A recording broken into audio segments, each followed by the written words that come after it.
Welcome to today's episode of the Further Insights podcast. I'm Andrew Schuster, and really excited to be here with Dave Rather from Mother's Grill. We're at your north location in Timonium. That you've had and have others, but thanks so much for taking the time to talk to us. My pleasure. Excited to hear all about how you got into the restaurant business, but also what you've learned about marketing over time. I think our listeners are a lot of business owners and entrepreneurs looking to really sharpen their digital marketing and their marketing skills in general. So for you, going back to the beginning, how has marketing played a role in the development of Mothers? Well, I majored in marketing in college, and I didn't really learn much that was useful for practical everyday business. But it kind of just gave me the background and the foundation. And I think, just marketing and sales is a passion or something that I'm good at. And so it kind of came naturally.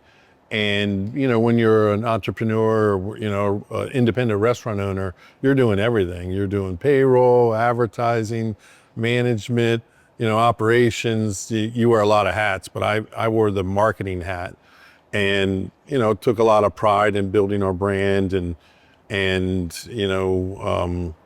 getting the word of Mothers out there, what we really were.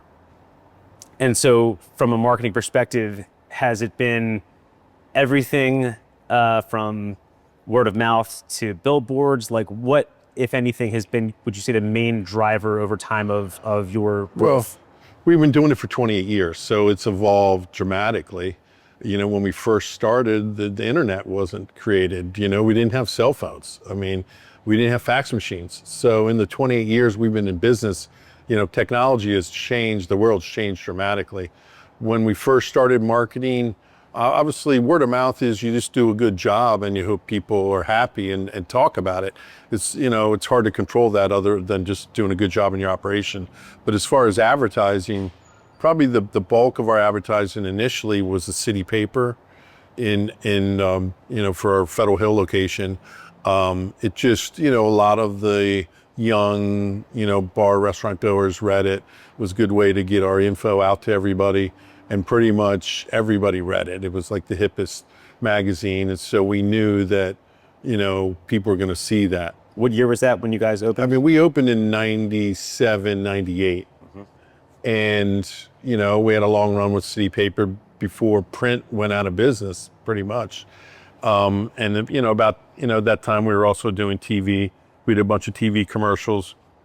We were lucky enough to get some celebrities to be on our commercial. Art Donovan was, the first one, and he was awesome, if you know who he is. Yes, of course. Old-time Hall of Fame Colt that was on David Letterman and Johnny Carson and all those things. Hilarious guy. Even Gino. Everybody on that team seemed to go get something. Yeah. And they were characters. Mm-hmm. And then we got Joe Flacco to be in our commercials when he was a rookie. On the day they got announced as the starting quarterback, we had him shoot, a bunch of footage at Mother's. So we were able to make 2 or 3 commercials out of that. So that was really cool. Was that really expensive, the TV advertising? It could be expensive, but we were able to do it economically with, hiring him and then paying to get it produced. But then the real money's in the spots. And if you did, rotators on ESPN, which is probably our core audience, it wasn't too expensive. And you get some good hits at like 6 o'clock at night, and then you get some 4 a.m. hits. But it wasn't too expensive if you're able to be flexible in the times. What channels were they on? Well, ESPN, was number one, but, we ended up doing some Bravo and E and, all those different cable, stations. Do you still do TV? I don't do that anymore. We used to do radio. We did a lot of stuff with 98 Rock, did stuff on their show, went on their show and, did a bunch of advertising there. So, we did a little bit of everything. When print started dying and the other medias just got so expensive, it got really hard for us because we really got to see, we weren't building a brand anymore. It was more just getting people in. So we had to kind of turn our focus on our marketing to things that were going to bring people in through the door. And you had one location at this time still, right? This was...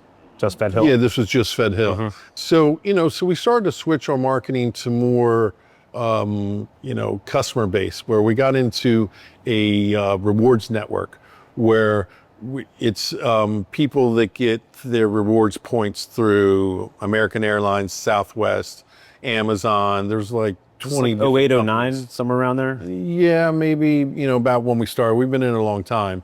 And it basically rewards them. It gives them points for coming into the restaurant. And then they get like 10% off. And, for us, for the marketing value. But we get to track it. We get reviews from them. We see where they're coming from. Gives us a lot of data. And we only pay if they come in. So that's been a good thing. And it's been, you can track who's a regular that comes in a couple times a month and who's brand new.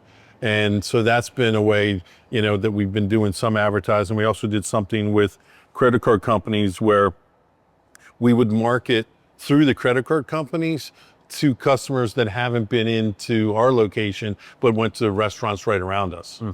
And so that was a really good way to target market. So we just developed ways to really grind down on our target market and be specific that could turn into, people coming in. You couldn't just do mass market 98 Rock and hope people come in unless you're promoting one particular event.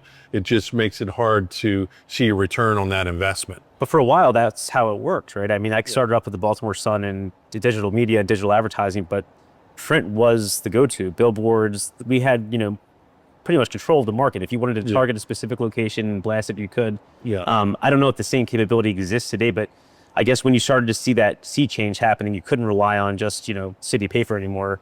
Sounds like you tried a bunch of things. When did the internet and digital, social media, Google, when did all that start to become important to you? I mean, it's hard to remember the years, because it's been so many years. But I would say for the first 10 years, we were doing all those things. Then then after that, print started to fail. Mass media maybe wasn't the best way to get our word across. And then the internet started really picking up and social media came into play. So we were early on social media with Facebook and building our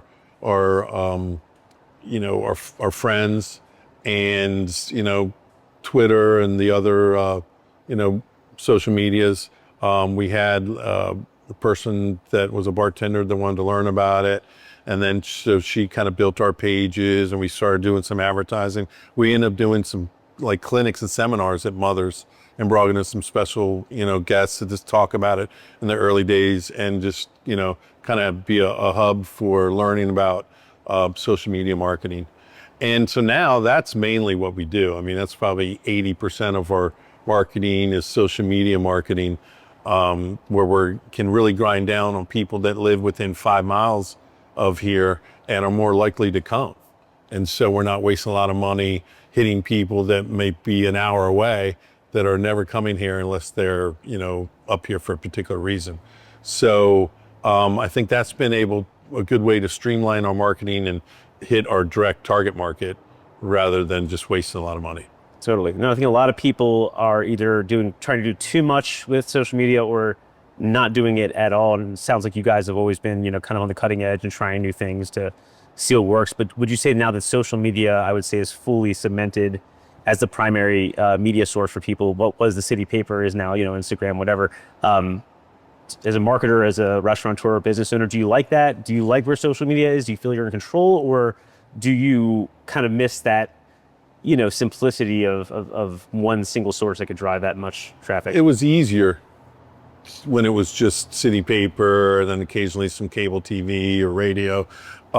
It wasn't an everyday thing. Now it's like a full-time job. We had to hire, another company like further to, help push our word out there. And, we're doing content every day. So it's created a lot more work for already a busy, we're supposed to be running a restaurant where now we're content creators.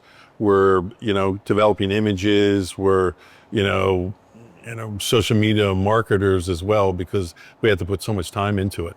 Do you guys like that? Like, I guess what I'm saying is because it's so complicated, it's effective, right? But it's a big investment. It's a pain. No, I'd rather go back to old school of just having city paper. It's so much easier and maybe less expensive overall.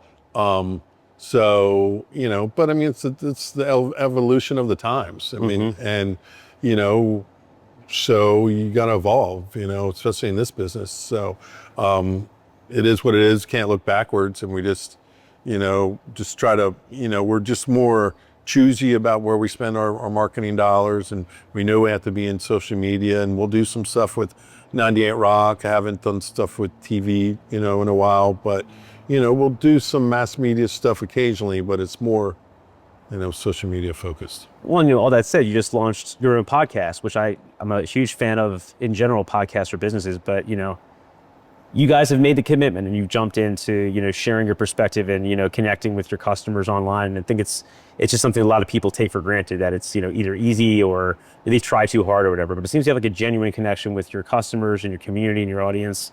And now that, you have your own kind of podcast, like, do you think media is something that you want to continue to get into yourself? Like, you're a bit of a media personality, I'd say, in Baltimore in terms of sports and, local business. You're definitely one of the well-known figures in that area. Is it something you like, or is it something? I like it, sure. I don't know, if there's any, future plans for me to do anything in media. I mean, I like the podcast. I like hanging with Kirk McEwen, and, it's fun and it's good content for our social media. So if it grows into something and we can make it better, then great. And, we're trying to get special guests on it and try to, make it more unique. And so it's a fun thing to do. When you look ahead at technology, you see all this automation and humanoid robots, like all the crazy stuff that's happening with technology. When you look at the restaurant business, do you think there's room for more automation? Is it exciting to you? Do you think there's do you think the end is near, as people like to think, or do you think it's really just going to help improve efficiency and so forth? It has improved efficiency. We're working with Toast, which a lot of restaurateurs work with for their POS system. And it really has a lot of back-end technology that's helping my managers become more efficient, and also our marketing become more efficient, where we can tie in our Toast to our social media marketing and get better results. So, but we're also doing our payroll and doing our email marketing and our reservation system all through Toast. So that this, automation and technology is definitely helping us focus on what we really are supposed to be doing, which is the operation of a restaurant, and focus on having the best products and giving good service and training our staff and all those things. But because we have to be a jack of all trades and do all these, different things as an independent restaurateur, it takes us away a little bit from improving our operation or making it as good as it can be. So you're open to AI that can do things for you guys, Sure, anything that's gonna, not take away the personal experience in a restaurant, but allow us to be more efficient. I mean, eventually, a lot of restaurants probably won't have servers, especially if they raise they're talking about raising the minimum wage for servers back up to $15 an hour. So that would be a huge increase in all of our expenses. And so we probably would have less servers on, and you wouldn't get that individual contact. You would download the menu and do the order yourself, and it would be delivered to you. So hopefully it doesn't come to that, but it could. You guys do a lot of online delivery, business, right? Do you see opportunities for, expanding business in that direction? And let's say automation does become more efficient. You could have a ghost kitchen pumping out your products, or different types of offerings, right? Is that does the online ordering business, do you think that's here to stay? Is that something you guys are wanting to invest in, or do you really want to drive more of that in-person? I mean, we want to drive, the third parties, DoorDash, Grubhub, I don't know if the general public knows this, but they take like 30% of our revenue. So we have tight margins anyway. So it's really hard to survive on that. So, we need to be able to handle that more in-house, when we're not paying that, commission to these companies. But it feels like people getting food to go and not having to drive anywhere is here to stay. I mean, look at Instacart. I mean, now we do our grocery shopping, through delivery system, where we get all of our groceries delivered. So, I mean, I think that's here to stay. Absolutely. When you look at the, future technology, let alone the future of mothers, do you see growth potential? You guys have 2 great locations. Do you see room for more mothers out there, or do you really think that, Sure. that these are the Sure. It's, I mean, we're looking for more locations. We're looking to grow our brand. It has to be the right situation. And, so if we find the right spot, we would look to do another location. Interesting. When you look back at all the marketing you've done over time, from the beginning of Mothers to now, what advice would you give to an up and coming restaurateur or somebody looking to get into this field? Like, what's the best marketing, I guess, advice you would have for somebody looking to be in this business? Well, I guess, now is, focus on your operation first and make sure that's top notch before you worry about bringing anybody in to try your product. In the beginning, I wouldn't spend a lot of money on marketing. Word of mouth is going to be good because you're a new location and there's a lot of kinks to be worked out and to get your system down. So you want to make sure you've got your staff, honed in and your systems down, your food, your menu good before you're spending money to bring people in the restaurant. And then, it's really social media. That's the easiest, the quickest, and probably the cheapest for a young restaurant. So, just developing Facebook and Instagram pages and just putting the content out, creating content and, putting it out there to represent to the public what you want to be and what you are. And I think, some restaurants try to be too much or try to do a little of everything. It's easier to focus on what you're good at and where your strengths are than, try to be a little bit of everything. That's great. Well, thank you so much. Again, I'm Andrew Schuster. Thank you so much for listening to this podcast. This is Dave Rader, the owner of Mothers and the host of the Mothers podcast. Check that show out. It's awesome. And we'll see you next time. Thank you. Appreciate it. You got it.